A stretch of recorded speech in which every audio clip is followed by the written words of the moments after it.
en programas posteriores, porque nuestro propósito es hacerle seguimiento al proceso y dedicaremos programas especiales según se vaya avanzando y las etapas se vayan concretando. Nuestro objetivo, como siempre, es analizar y debatir los distintos puntos y etapas y fases del proceso desde puntos de vista y ópticas diferentes para contribuir con la información y con la interpretación a que los que nos siguen, los que nos acompañan en este programa se formen su propio su propio juicio y su propio concepto sobre el proceso. Esta noche nos acompaña junto a Antonio Caballero, que es ya presente permanente y director adjunto del programa y conductor en parte del debate, quien es conocido por sus columnas muchas veces dedicadas precisamente al conflicto colombiano.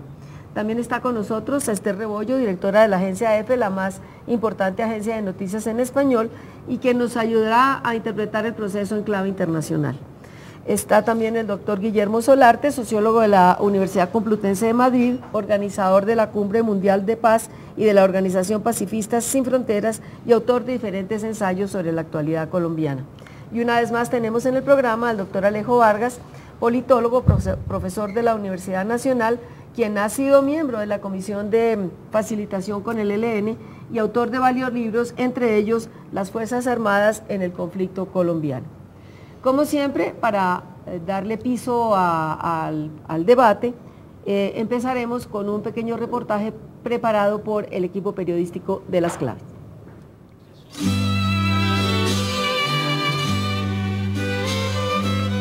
Tras más de un año de conversaciones exploratorias entre la guerrilla de las FARC y los representantes del gobierno colombiano, y en las que tuvo un papel decisivo el hermano del presidente, el periodista Enrique Santos Calderón, la pasada semana se informó que se abría la primera etapa del proceso de paz para una guerra de más de medio siglo en las tierras de Colombia.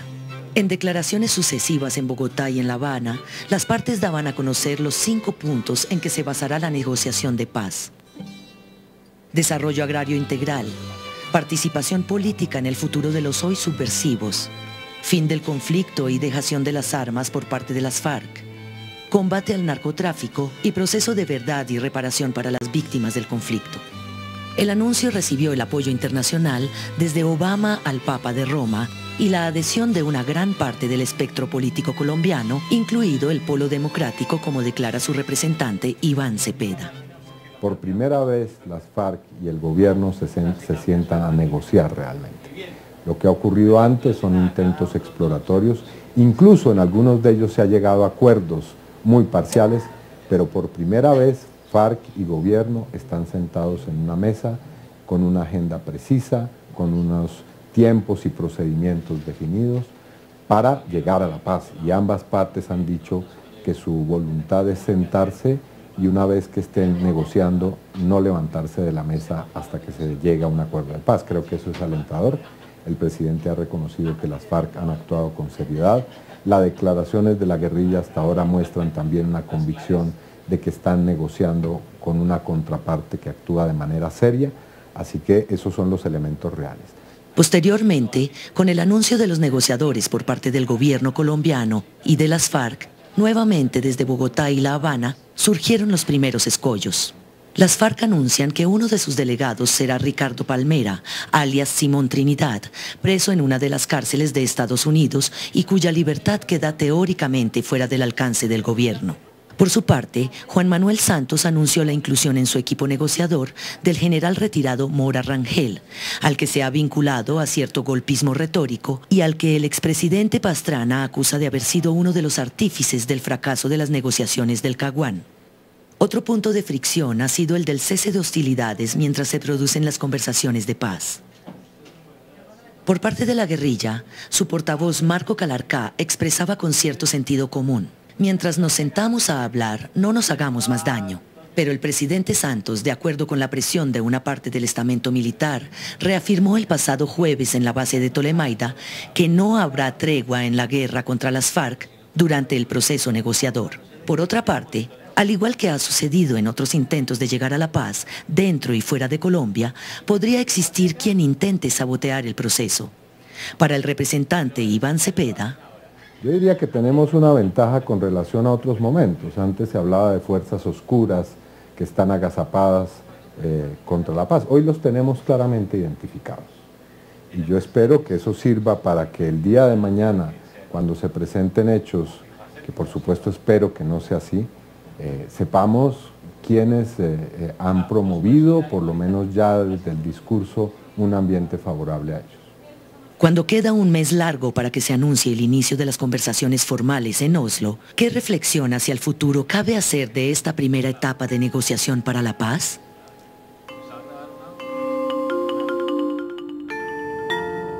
Bueno, está puesta sobre la mesa el debate. Yo quisiera empezar por lo obvio. ¿Qué opina cada uno del acuerdo al que llegaron FARC y gobierno para iniciar conversaciones formales? Antonio.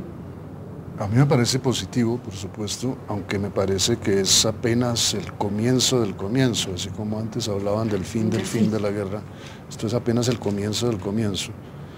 Y es cierto que se comienza por algo más avanzado que lo que se ha hecho en otras ocasiones, en tiempos de Belisario Betancur, por ejemplo, cuando los acuerdos de la Uribe, o en tiempos del Caguán con Andrés Pastrana, donde la agenda estaba completamente abierta y se podía discutir de todos los temas. Ahora los temas en discusión están explícitamente adelantados desde el primer día, son 5. En mi opinión, esos 5 temas, hay algunos, el tema del agro, el desarrollo agrario integral, como lo llaman, es amplísimo, pero en eso está metido el gobierno desde hace bastante tiempo, desde que empezó. El tema de la participación política creo que tendrá que discutirse al final, puesto que se trata de... Pero hay un tema, que es el del narcotráfico, que en mi opinión sobra por completo. Sobra porque, en mi opinión, el tema del narcotráfico no se puede resolver aquí, sus raíces no están aquí, son el consumo y la prohibición del consumo, y eso están ambas en los Estados Unidos.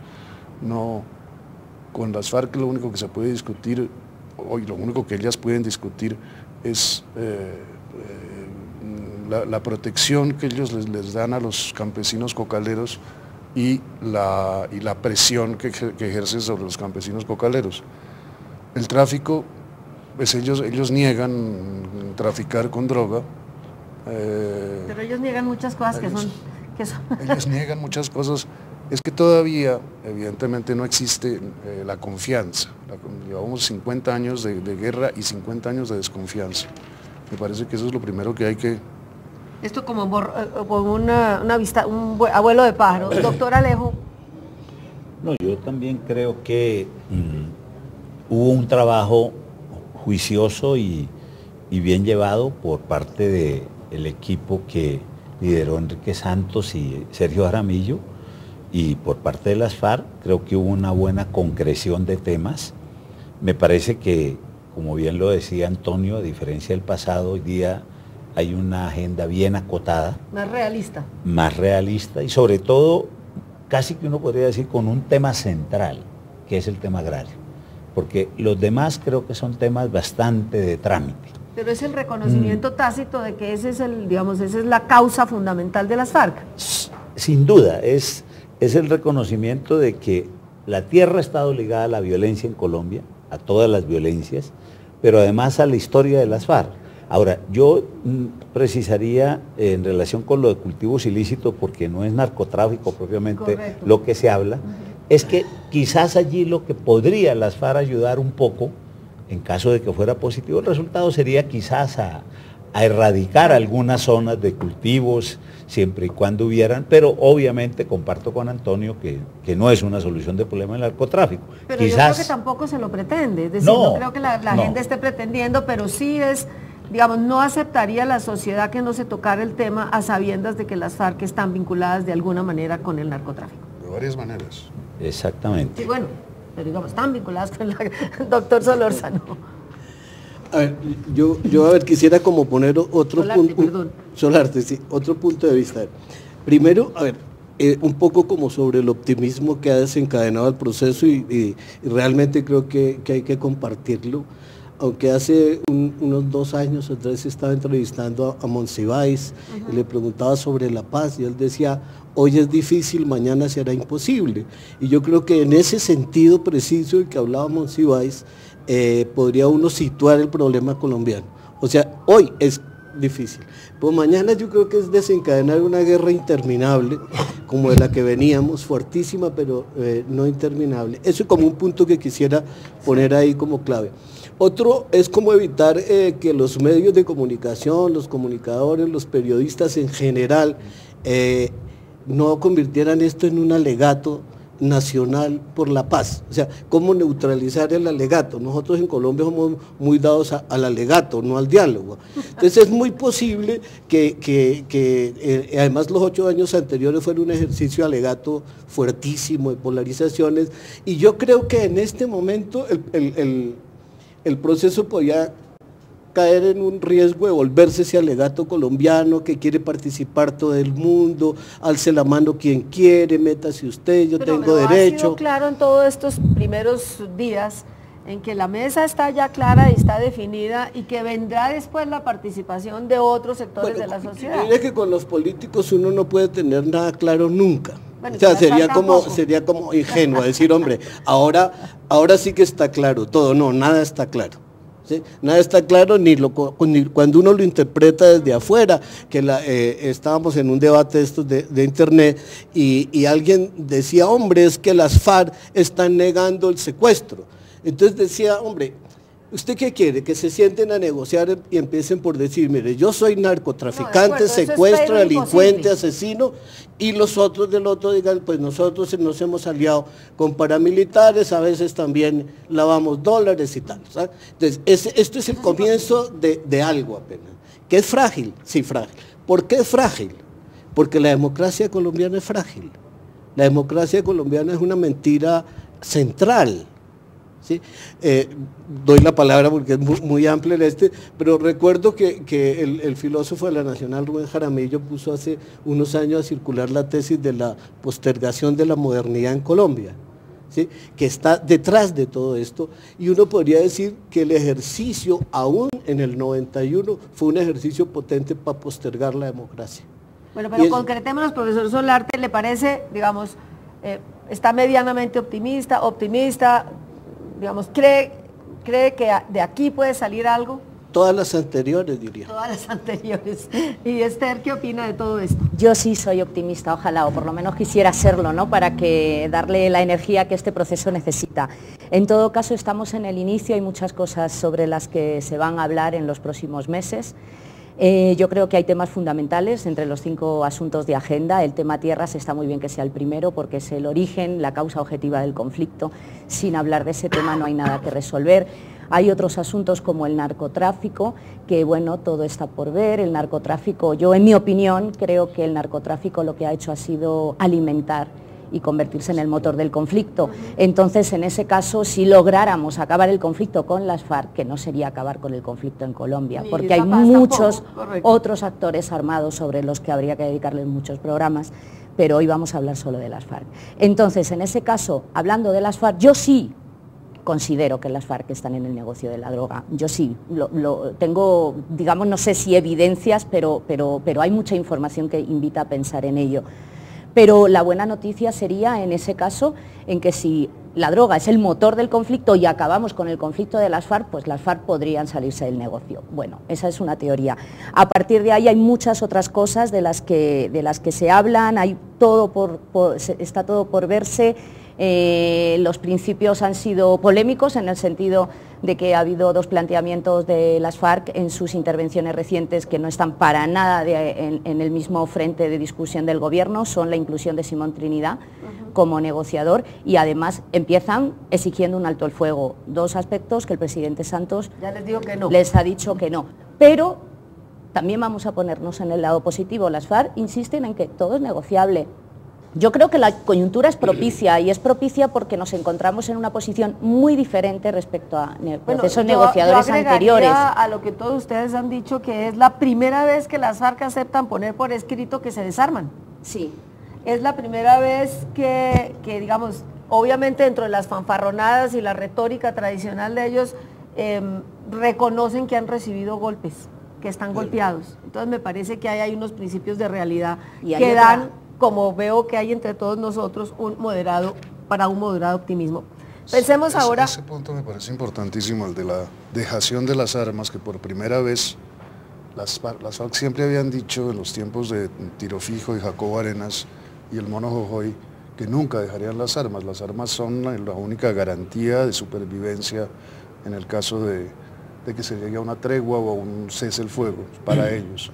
Y esta vez lo ponen como una de las salidas al conflicto, me parece.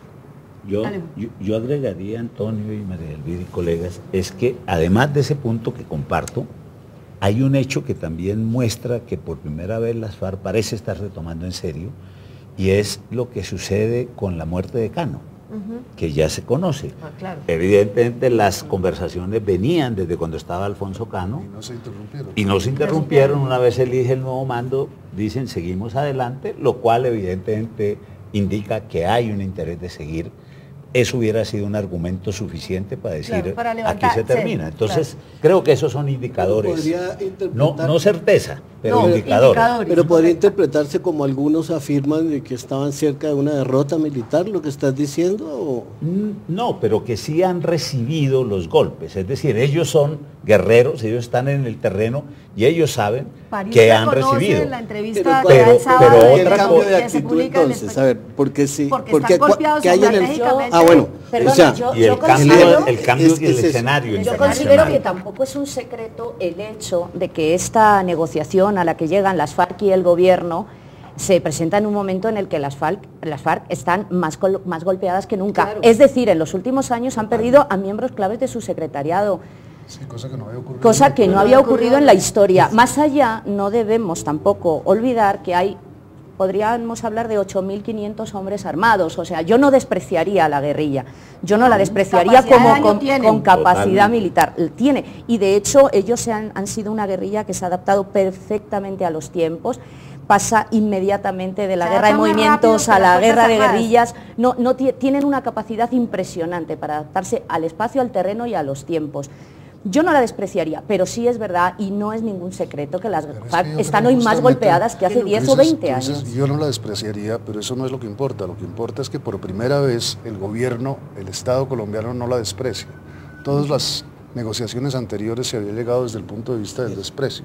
Vamos a hablar con esta gentecita. Me parece que hay un cambio en el lenguaje y ahora es una relación respetuosa. Digamos más igualitaria. Además en un momento en el que igualitaria no lo es, ni tiene por qué serlo. Pero digamos, hay más respeto en el lenguaje, me parece. Pero también hay más capacidad de Estado, es curioso, ¿no? Es curioso, el Estado es más fuerte hoy que hace 10 o 15 años. Pero hay otro elemento que es importante, y es que no hay duda que también hay un contexto internacional que presionan. Yo creo que no hay duda que la presión de Cuba, de Venezuela y de otros países sobre las FARC también es clara en el sentido de decir eso ya no tiene ningún sentido. Y son voces que ellos escuchan mucho. A ver, podría uno poner un punto de vista distinto pensando que el proceso es una derrota del uribismo. O sea, si tú los miras con atención, dices, hombre, mira lo que ha pasado. Veníamos 8 años... La victoria en la guerra, claro, fíjate que había una beligerancia de Uribe preparándose para las elecciones. Esa no ha cesado, esa beligerancia. Sí, esa beligerancia está ahí. Y de pronto aparece este proceso, podría uno leerlo así, o sea, con las dificultades que hay para no equivocarse. Entonces, dice un hombre, ahora Uribe, o por lo menos lo que uno alcanza a ver es que ahora está por fuera. Tratará, vuelvo a mi tesis central, de volver un alegato esto, ¿vale? Porque en el alegato es posible que él salga ganando otra vez, ¿no? Analicemos la mesa de negociadores. ¿Ustedes cómo la ven? ¿Cómo ven la participación de militares o representantes de los militares en la mesa, por una parte? Lo que señalaba Esther, haber dicho de Trinidad, ¿es realmente un inamovible o es un saludo a la bandera, un saludo a decirle Trinidad, aquí estamos con usted, pero sabemos que eso no depende ni de nosotros ni del gobierno colombiano? ¿Cómo analizan la composición de la mesa? Y un poco añadiendo lo que decían antes, el hecho de que no haya muchos más representantes de otros sectores de la sociedad, si eso afecta o no el proceso. A ver, yo diría lo siguiente, yo creo que los negociadores del gobierno reflejan lo que deberían negociar, o sea, lo que llamaríamos el establecimiento. ¿Quiénes están ahí? Están los empresarios, están los militares y está el gobierno. Es con ellos que están alzadas las armas, los alzados en armas, no. Los alzados en armas no están peleando contra los sindicatos ni contra las organizaciones. Luego ellos no tienen por qué propiamente, reciben los efectos y los impactos, claro, pero es contra ese establecimiento contra el que está. Entonces me parece que está bien representado allí la contraparte. Segundo, yo creo que del lado de la guerrilla, en lo de Trinidad, mi impresión es, uno, que es legítimo que ellos lo coloquen. Claro. Y el presidente sí lo recibió también. Recordemos que el ELN también siempre ha puesto presos, solo que claro, estaban aquí. Pero sabemos que incluso como el propio fiscal lo planteó, podría pensarse que en principio por teleconferencia podría estar, pero en Estados Unidos, y el propio Mike Fletcher lo dijo en una declaración, después de que pase la elección norteamericana, porque antes de noviembre el tema no se puede tocar, pues va a depender mucho cómo avancen las cosas. Claro. Los norteamericanos son muy pragmáticos en eso y recuerden que el presidente de Estados Unidos tiene la discrecionalidad de los indultos, es decir, no sería nada descartable, pero sobre todo yo creo que lo de Trinidad es un mensaje para la gente de las FARC. Es decir, no olvidamos nuestros presos, es reivindicar justamente a un preso que ha sido extraditado y que por eso además tiene una condición. No, y le hicieron un homenaje en La Habana, lo consideraron un héroe, ¿no? Alejo, y usted que ha escrito sobre las Fuerzas Armadas y el conflicto, ¿qué piensa de la presencia de militares, de representantes de militares en la mesa? Y después analizamos con ustedes ese tema. No, yo creo que los conflictos internacionales siempre requieren en la negociación la presencia de la contraparte armada del Estado. Si uno mira a los centroamericanos, uno mira a los filipinos, la presencia militar es muy importante, no solo porque ellos son la contraparte, sino porque conocen el conflicto, pero además porque tienen en el otro lado también militares. Finalmente, de ambos lados son militares, exactamente. Y para la contraparte, en este caso para las FARC, es muy importante tener ese tipo de contradictores. Paradójicamente, entre más duros mejor, porque van a llegar a un acuerdo. Una cosa ahí fundamental, que es la primera vez, no que se llama a militares a participar en los diálogos, sino que los militares aceptan participar en los diálogos. Totalmente de acuerdo. Y eso me parece también uno de los cambios importantes en este. Bueno, además con uno de los más duros, que es el general Mora, pero y según entiendo tendrá asesores de las tres armas. Ahora, son militares en retiro. Los militares en activo evidentemente no pueden participar en esos diálogos, puesto que es el jefe de las Fuerzas Armadas. Pero del para presidente decirlo de la República. en el lenguaje que entendemos, en la combinación de las formas de lucha, el brazo político de las Fuerzas Armadas son los de ACORE, son los retirados, son los que hablan y los que la sociedad entiende que hablan en nombre de los militares que no son beligerantes. En ese sentido, me parece que tienen una vocería y un liderazgo dentro de las tropas y dentro de los efectivos que se les reconoce internamente. Justamente por eso me parece importantísimo que participen. Pero del lado de los negociadores del gobierno sí me parece que el representante de la ANDI, pues sí, representa el establecimiento efectivamente, pero la guerra se da en el campo fundamentalmente. Y no hay representantes del establecimiento del campo, ni ganaderos. Preferiría ver al doctor Laforí. Por ejemplo. Y al doctor, se me acaba de borrar el de la SAC Mejía, el doctor Mejía.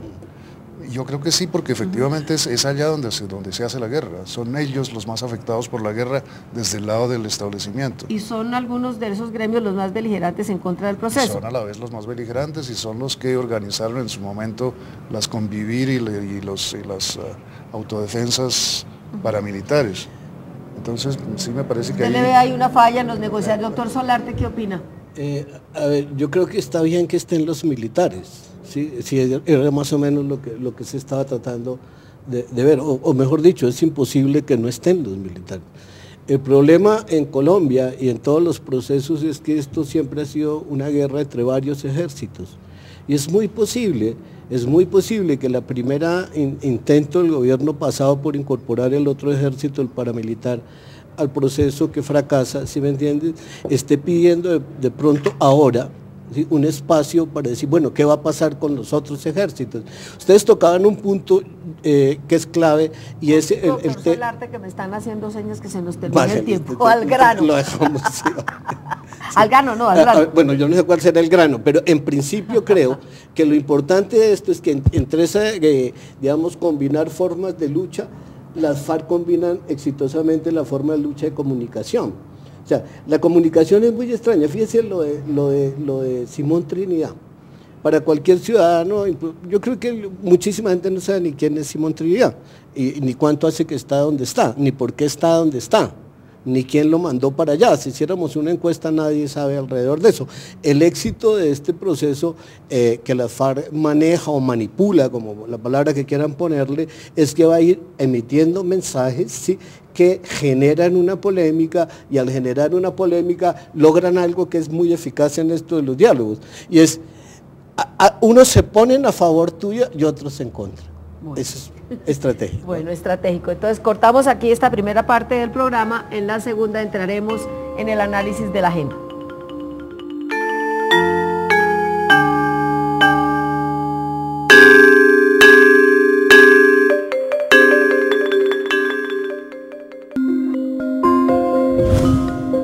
Ya volvemos con Las Claves.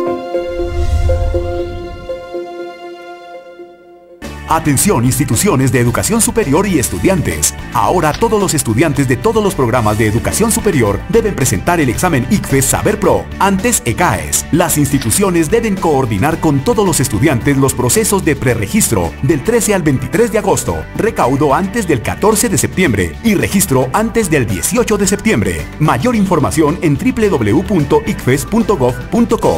Mejor evaluación, mejor educación. ICFES, mejor saber.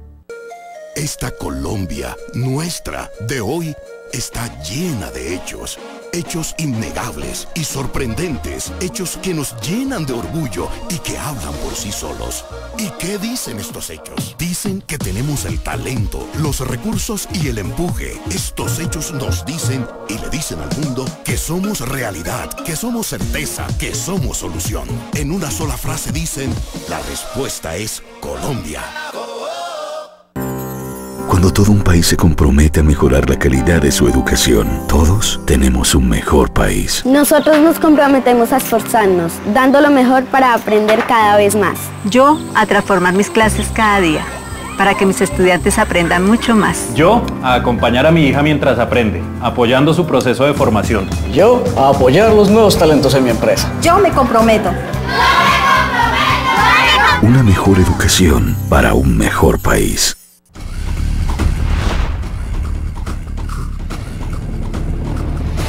Humanidad, análisis serio y profundo de los grandes temas de la ciudad.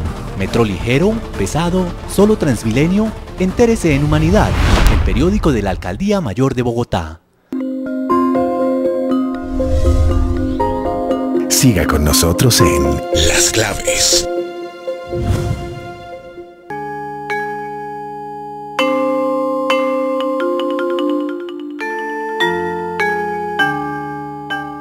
Bueno, antes de entrar en el análisis de la agenda, yo quisiera preguntarle a Esther, en clave internacional, ¿qué opina del apoyo internacional que ha recibido el proceso y concretamente que Cuba vaya a ser sede de las conversaciones luego de Oslo y que Venezuela sea reconocida como país acompañante al lado de Chile?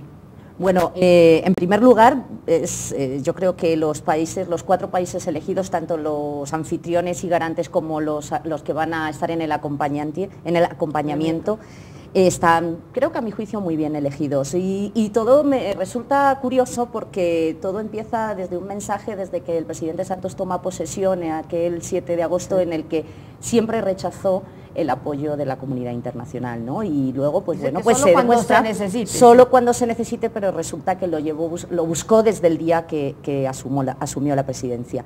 Yo creo que sobre el papel de Cuba y Noruega, que son los países anfitriones y garantes del proceso, me parece que es una elección espectacular. Noruega es un país experto en la resolución de conflictos internacionales, conflictos muy largos, conflictos muy duros, como es el caso de Sri Lanka con los tigres tamiles.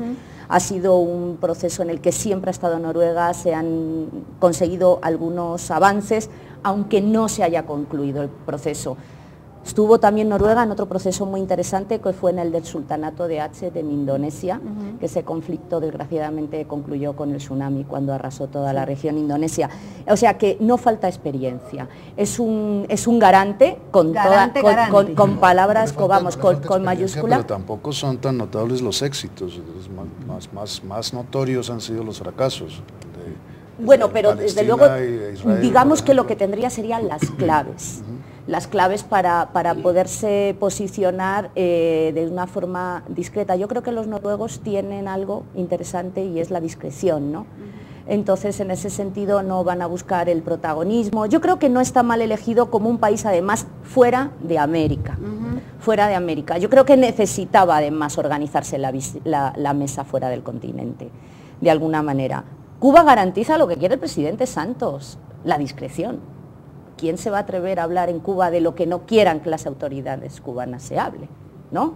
Yo creo que Cuba de alguna manera va a permitir que eso se celebre en un ambiente tranquilo, de confianza y de confianza para la parte de las FARC, por lo menos, ¿no?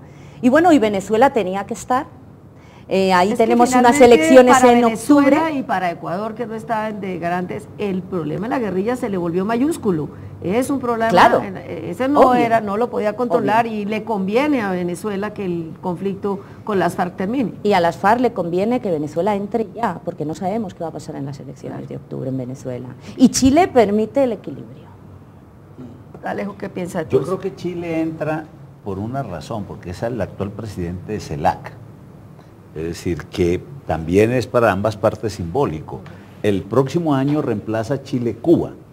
Entonces ahí también hay un empalme en la presidencia, y CELAC, recordemos, para estos gobiernos de izquierda de América Latina es simbólicamente un poco el alter ego de la OEA sin Estados Unidos y Canadá. Entonces, digamos, eso es importante, la presencia de Chile, un poco por eso. Pero adicionalmente yo agregaría, porque es que Venezuela, como lo fue en el gobierno Uribe, en el proceso con el ELN en Cuba, fundamental para la logística. Todos sabemos que para poder salir a Cuba hay que salir por Venezuela. Y así fue en el proceso con el ELN, incluso por solicitud del presidente Uribe, el presidente Chávez, así se hizo. Allá cuando Antonio García vino a Casa de Paz en Medellín, fuimos a traerlo a Venezuela, etcétera, donde estaba, porque el presidente Uribe le había solicitado al presidente Chávez que estuviera. Luego, es decir, Venezuela por la ubicación es indispensable. Sí.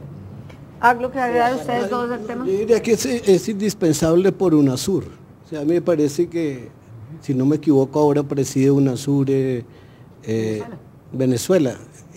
Y creo que de alguna manera... No, el Consejo Suramericano de Defensa. Sí, por eso, me parece que es importante que esté Venezuela por eso. O sea, aglutina, mueve más opiniones.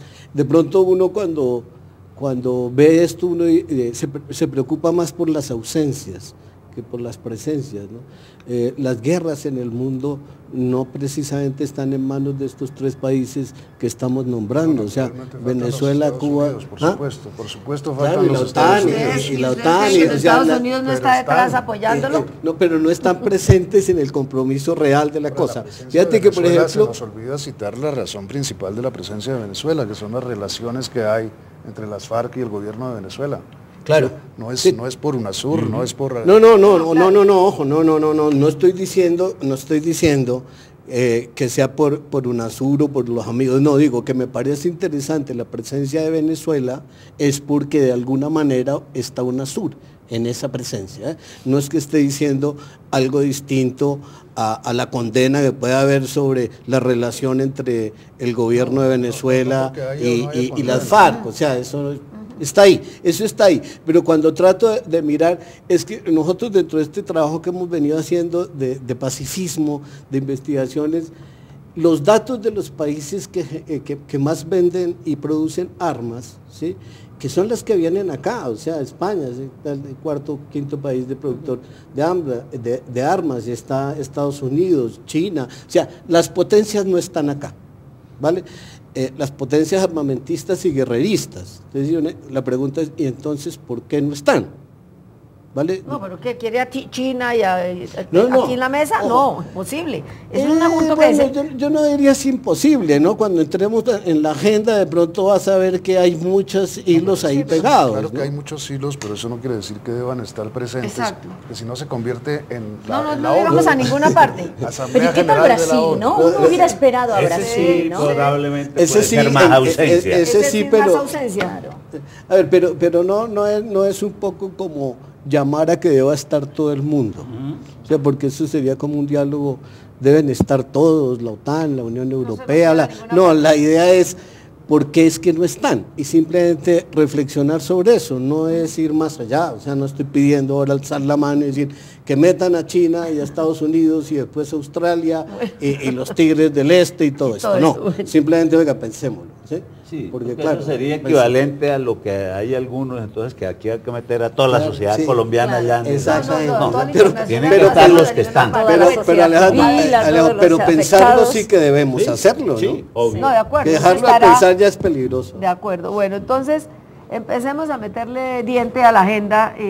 No nos alcanzará el programa ni varios programas, pero empecemos. ¿Cómo analizan ustedes la estratificación de los puntos? Es decir, desarrollo agrario, participación política, narcotráfico, fin del conflicto, víctimas. ¿Por dónde empezamos a hacer un análisis global de los puntos? En fin. Por ahí. Antonio.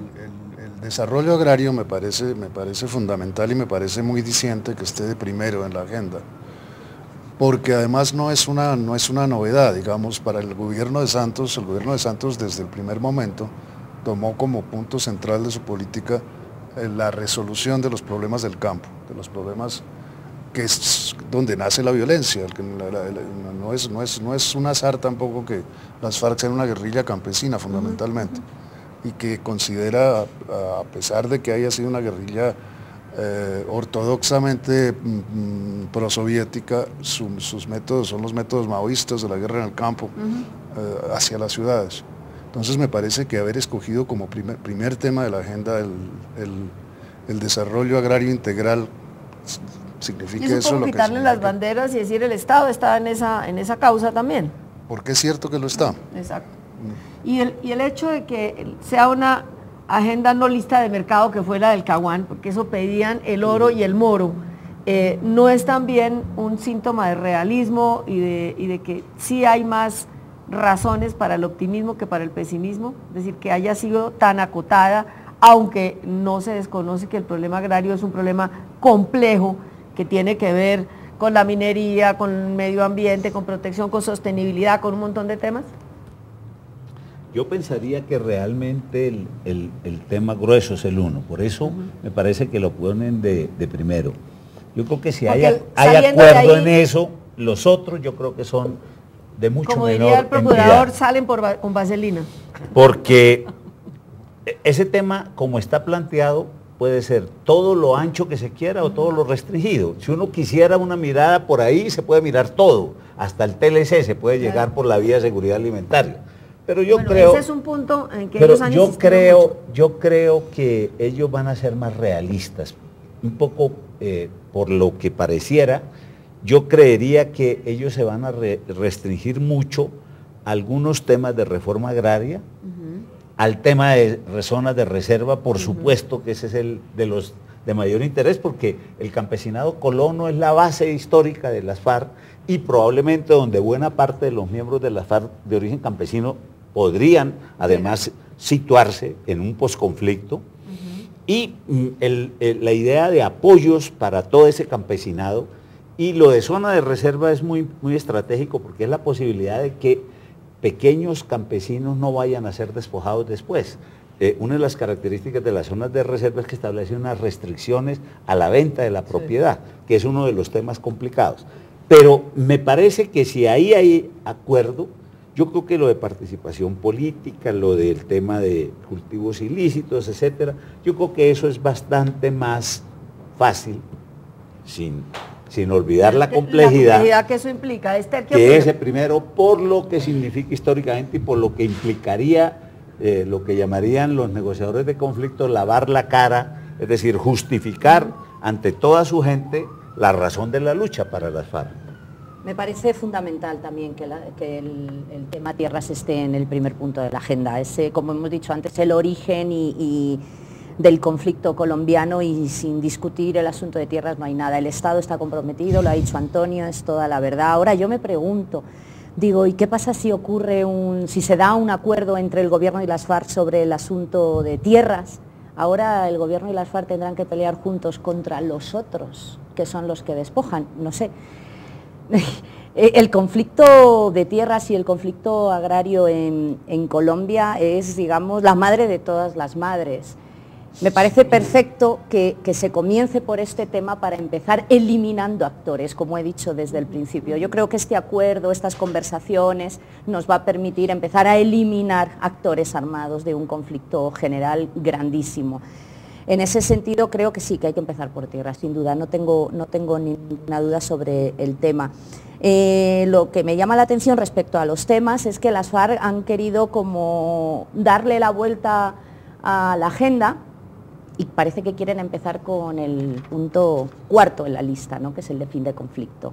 ¿Qué es el de qué? Fin de conflicto, ¿no? En el sentido, perdón, el fin del conflicto que empezaría por el alto el fuego. A eso es a lo que quería llegar. Bueno, pues ese yo creo que va a ser... ya ellos aceptaron ahí más o menos que no es un inamovible, bueno, y que el fin del conflicto... No, que todo es negociable, claro, y que todo es negociable. Claro. Lo curioso, y a mí me parece que es lo interesante de este proceso que comienza, que nadie se está cerrando en banda. Exacto. Y que todo, después de crear la polémica y armar un lío mediático, en el sentido de que provocan una reacción de la sociedad, sonda, ¿no? Y buscan adeptos, ¿no? Como estábamos comentando antes, dicen, bueno, pero también lo podemos negociar. Me parecen bien los temas. Yo creo que el tema de participación política lo dejaron ayer claro en algunas entrevistas que se publicaron aquí en Colombia. Ellos hablaron ya de su intención de crear una fuerza política específica, suya, propia, que estarían pensando, si las cosas van bien, incluso presentar candidato a las elecciones del 2014. Creo que también hay que abrir esa opción a la apertura de la oposición política. Es la participación política, porque si se cierra el conflicto por la dejación de las armas, digamos, lo único que queda es la participación política y la participación electoral. Y esa es la que muchos sectores del establecimiento colombiano se niegan redondo a aceptar. Es decir, ¿cómo vamos a...? El alegato mayor está ahorita sobre ese punto. Hay algo que sobre esto. El primero, pues mi punto de vista básicamente. ¿sí? Uno, las FARC ponen de primero la tierra de la agenda porque el gobierno, un poco como decía Antonio, les había quitado la bandera. ¿Vale? El gobierno fue, o sea, cuando algunos desde el sector, yo trabajo en el sector rural, en la misión rural hace años, desde el sector decíamos que le había quitado la bandera y que no había política de desarrollo rural, se centra en tres cosas. Uno es formalización de tierras, que es clave para la cuestión. La otra es la restitución de tierras, que es un poco, y el otro un poco hacer circular mucho dinero para proyectos productivos de pequeños productores. Pero el punto es otra vez de pronto contradictorio al pensar que seguimos con el problema de tierras y no el problema de territorios. Miren, un trabajo que estamos haciendo, cruzamos una serie de variables de violencia para confirmar una tesis que veníamos manejando hace rato.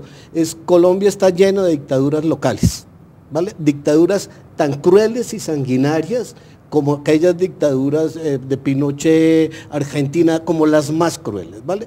Cogimos una serie de variables 8, durísimas, masacre, desplazamiento, secuestro, y listamos 8 variables, las cruzamos y pusimos a mirar territorialmente eso, y encontramos un mapa en donde al menos hay unas 280 dictaduras locales.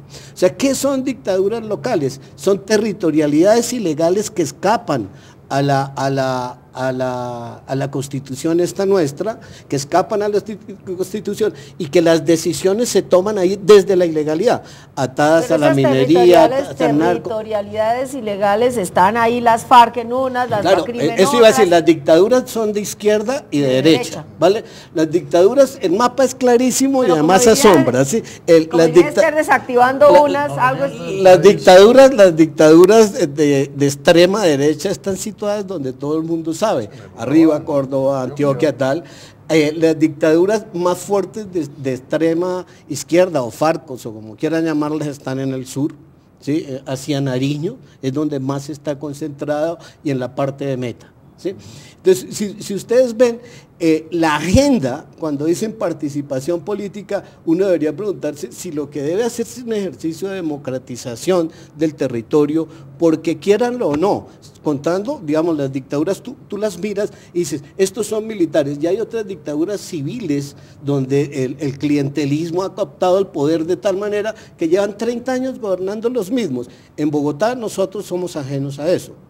Es rarísimo, yo hablo de dictaduras locales y me dirán, este señor está loco, ¿cómo se le ocurre? Allá que haya participación, digamos, originalmente cuando... Participación regional también, es decir, añadirle un nuevo... Mira, nosotros hicimos, yo soy popayanejo, nosotros hicimos un foro premonitorio que se llamaba La Última Batalla, hace 3 meses, Cauca, la última batalla.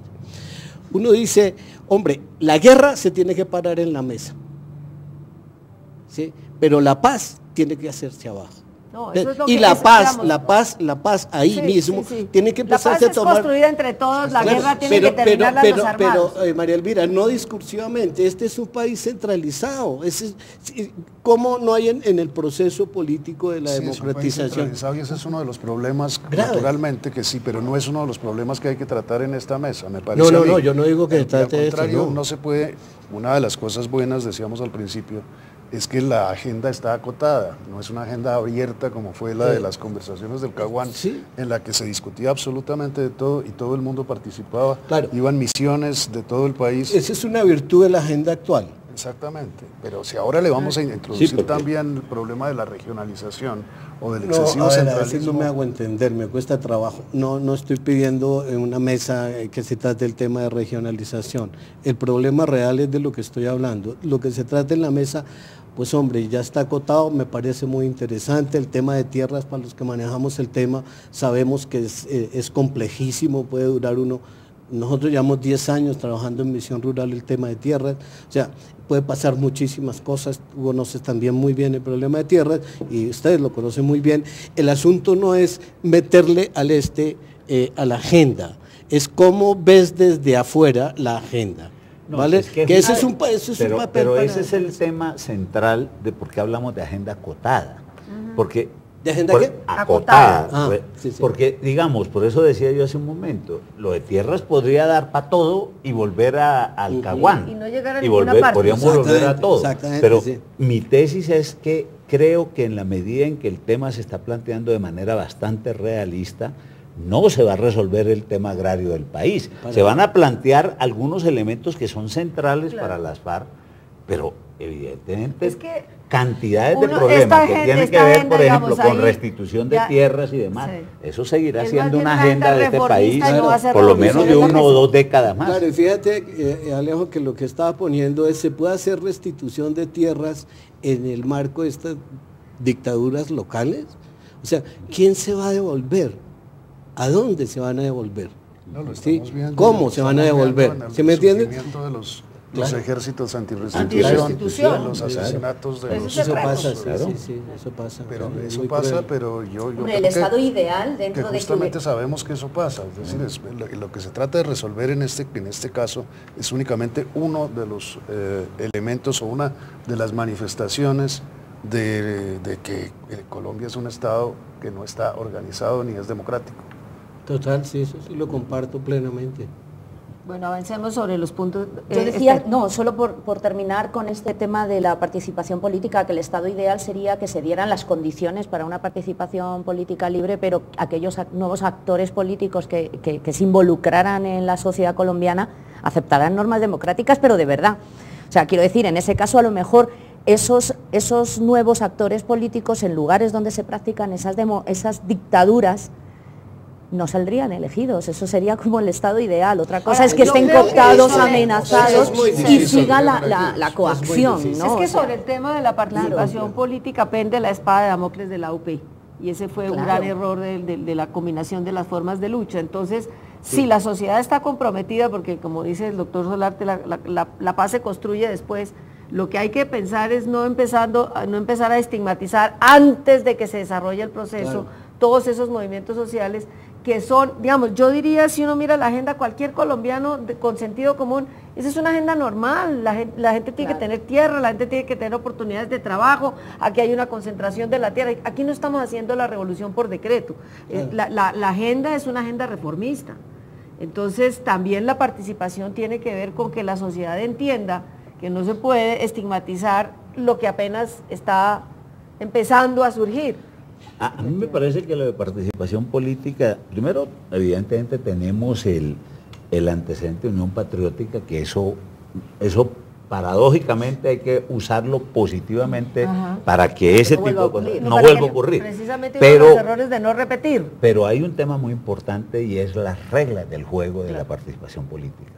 Y ahí va a haber necesidad, incluso lo estaban hablando en estos días con algunos colegas magistrados, va a haber necesidad de una reforma al Código Electoral y al sistema electoral, porque es que desde ahí empieza todo el tema de la participación política. Eso es lo que se empezó a hacer en el marco jurídico para la paz. Exactamente. Que me parece que ha sido útil, tiene una serie de defectos, pero además es sobre todo insuficiente.